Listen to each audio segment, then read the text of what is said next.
गुरुदेव, क्या दीक्षा हमारे जीवन का रूपांतरण करती है?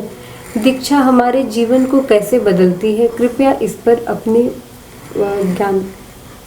जी, शिक्षा वो है जो हमारे जीवन व्यवहार में काम आती है।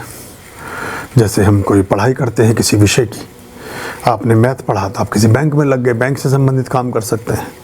आपने इतिहास पढ़ा तो आप हिस्टोरियन के रूप में कहीं इस्टेब्लिश हो जाएंगे।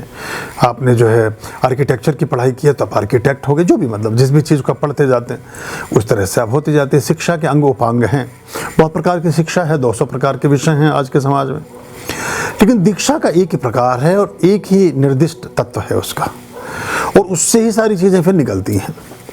तो दीक्षा ऐसे समझिए जैसे कि मंदिर तो बन गया और मंदिर के ऊपर रखा हुआ स्वर्ण कलश, एक ईश्वर तो विराजित हो गया लेकिन उसके सर पर लटका हुआ सोने का छत्र उसके ऊपर चढ़ाया हुआ।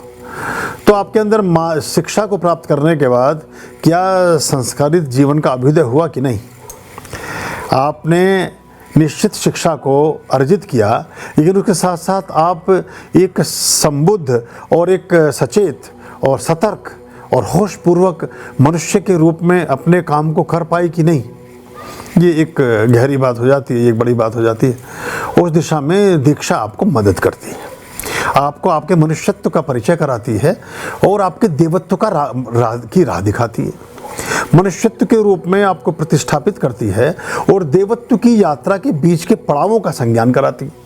तो ये मनुष्यत्व से देवत्व की जो यात्रा है, इसके बीच के पड़ाव दीक्षा के उपरांत आसान, सुगम और सहज और सरल हो जाते हैं।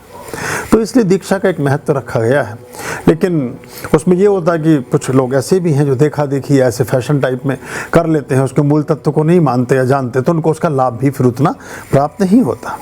तो कोई भी चीज़ भले ही थोड़ा सा संभल करके करें, होशपूर्वक करें, ध्यान से करें, लेकिन जब करें तो फिर उसके गुण तत्व को भी अपने जीवन का एक तत्व बनाएं, अपने जीवन का एक सत्य बनाएं, अपने जीवन में उसको शामिल करने का प्रयास करें, तो आप उसके निश्चित और निर्दिष्ट जो परिणाम हैं उनकी प्राप्ति कर पा सकेंगे।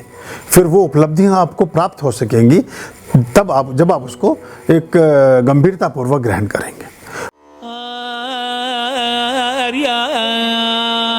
अभयां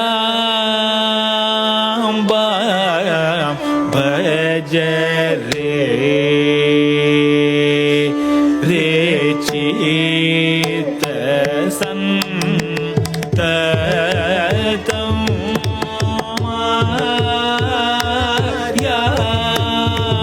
अभयां भज रे